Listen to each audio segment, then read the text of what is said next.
Hello friends, welcome back. ഇന്നത്തെ recipe soya ചങ്ക് fry ആണ്. നല്ല ടേസ്റ്റിൽ എളുപ്പത്തിൽ ഉണ്ടാക്കിയെടുക്കാൻ പറ്റുന്ന ഒരു ഫ്രൈ റെസിപ്പിയാണ്. എങ്ങനെയാണ് ചെയ്യുന്നതെന്ന് നോക്കാം.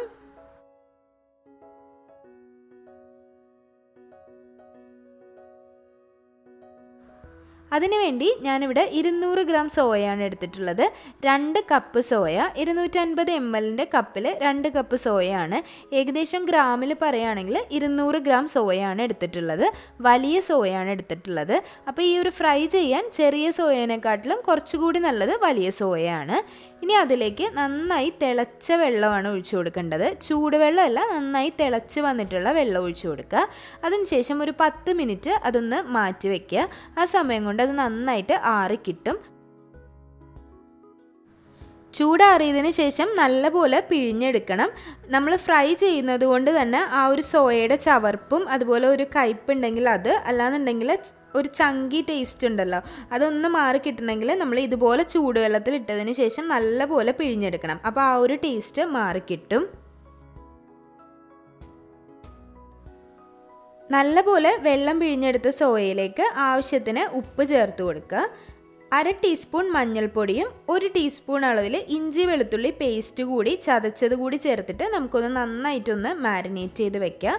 നല്ലതുപോലെ കൈ വെച്ച് തന്നെ നല്ലോണം ഒന്ന് മിക്സ് ചെയ്തിട്ട് നമുക്ക് മാരിനേറ്റ് ചെയ്തിട്ട് ഒരു 15 മിനിറ്റ് മാറ്റി വയ്ക്കാം.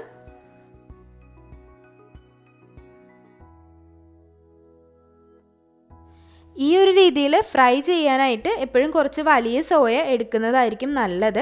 കാരണം ചെറിയ സോയയ്ക്ക് കയ്പും അതുപോലെ ചവർപ്പും കുറച്ച് കൂടുതലായിരിക്കും.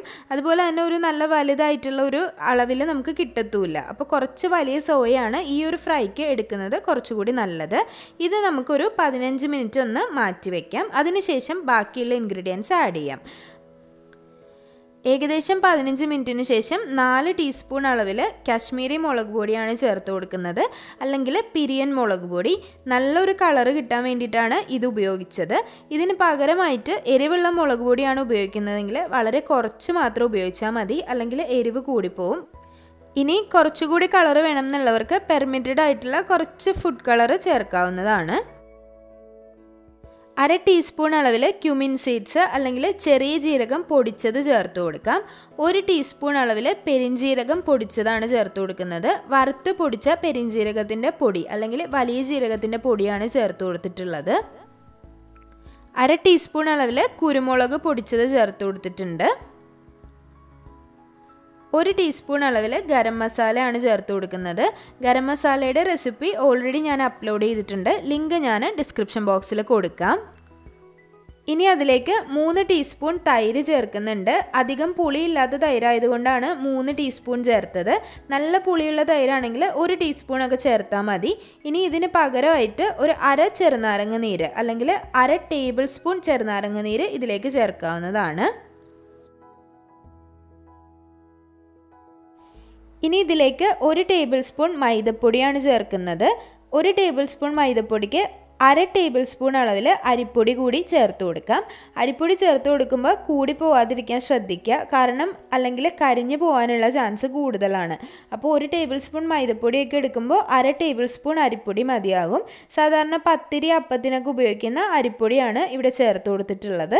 ഇനി അതിലേക്ക് കുറച്ചധികം കറിവേപ്പില ചേർത്ത് കൊടുക്കുക. അതിനുശേഷം ഇത് നല്ലപോലെ ഒന്ന് മാരിനേറ്റ് ചെയ്യണം.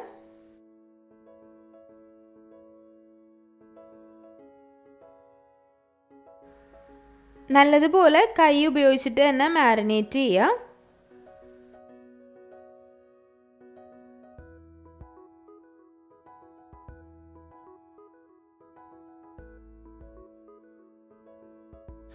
എല്ലാ മസാലയും നല്ലപോലെ മാരിനേറ്റ് ചെയ്തതിന് ശേഷം ഉപ്പ് കൂടി നോക്കുക. ഞാനിവിടെ ഉപ്പ് കുറച്ച് കുറവാണെന്ന് തോന്നിയതുകൊണ്ട് കുറച്ച് ഉപ്പ് കൂടി ഈ സമയത്ത് ആഡ് ചെയ്തിട്ട് നല്ലപോലെ ഒന്ന് മിക്സ് ചെയ്ത് വെക്കുന്നുണ്ട്.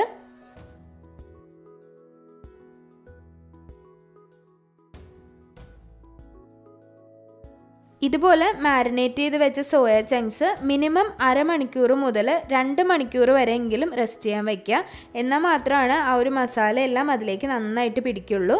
നിങ്ങൾക്ക് സമയം ഉണ്ടെന്നുണ്ടെങ്കിൽ ഓവർനൈറ്റ് വെച്ചാൽ അതിലേക്ക് ആ ഒരു മസാലയൊക്കെ നന്നായിട്ട് പിടിച്ച് കിട്ടും. അപ്പോൾ നമ്മൾ ഫ്രൈ ചെയ്യുമ്പോൾ ഒരു പ്രത്യേക ടേസ്റ്റ് ഉണ്ടാവും.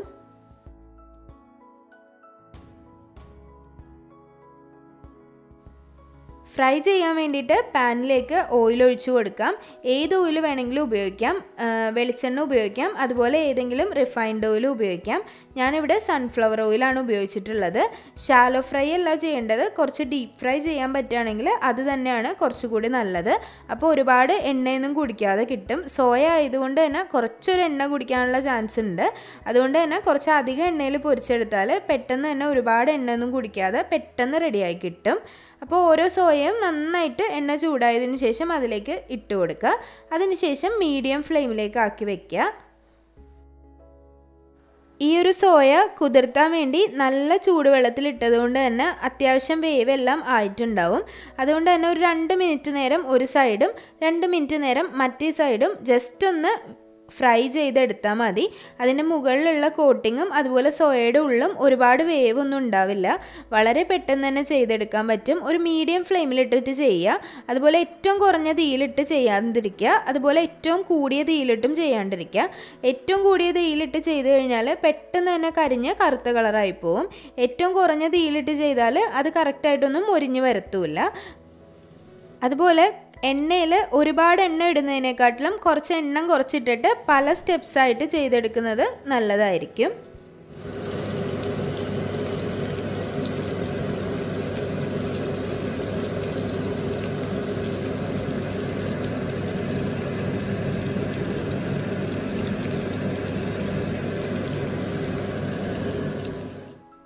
അപ്പോൾ സോയ ഫ്രൈ റെഡി ആയിട്ടുണ്ട്. മുഴുവനും ഞാൻ ചെയ്തെടുത്തിട്ടുണ്ട്. അപ്പോൾ നല്ല ടേസ്റ്റുള്ള ഒരു സോയ ഫ്രൈ ആണ്. സാധാരണ നമ്മൾ ബീഫ് ഫ്രൈ ഒക്കെ കഴിക്കുന്നത് പോലെ നമുക്ക് കഴിക്കാൻ പറ്റുന്ന അടിപൊളി ടേസ്റ്റുള്ളൊരു ഫ്രൈ ആണ്. ചോറിൻ്റെ കൂടെ കഴിക്കാം, അതുപോലെ എന്തെങ്കിലും പലഹാരങ്ങളുടെ കൂടെ കഴിക്കാം. ഇനി അതൊന്നും ഇല്ലെങ്കിൽ നമുക്ക് 4 മണി പലഹാരമായിട്ട് കുറിക്കാനും ഇത് നല്ല ടേസ്റ്റാണ്. അപ്പോൾ എല്ലാവരും ട്രൈ ചെയ്ത് നോക്കുക. സിമ്പിളായിട്ടുള്ള റെസിപ്പിയാണ്. അതുപോലെ തന്നെ റെസിപ്പീസൊക്കെ ഇഷ്ടമാവുന്നുണ്ടെങ്കിൽ ചാനൽ സബ്സ്ക്രൈബ് ചെയ്യാൻ മറക്കരുത്. സബ്സ്ക്രൈബ് ചെയ്യുമ്പോൾ കൂടെയുള്ള ബെല്ലൈക്കൺ ക്ലിക്ക് ചെയ്യണം. അതിൽ ഓൾ എന്നുള്ള ഓപ്ഷൻ തന്നെ പ്രസ് ചെയ്യണം. അതുപോലെ ഇൻഗ്രീഡിയൻസും മെത്തേഡ്സും ഡിസ്ക്രിപ്ഷൻ ബോക്സിൽ കൊടുക്കുന്നുണ്ട്. അപ്പോൾ അതുകൂടി നോക്കുക. ഇൻസ്റ്റാഗ്രാം, ഫേസ്ബുക്ക് പേജുകളും ഫോളോ ചെയ്യാൻ മറക്കരുത്. അപ്പോൾ ഇനിയും നല്ലൊരു റെസിപ്പി ആയിട്ട് വരുന്നതായിരിക്കും. അതുവരേക്കും താങ്ക് യു.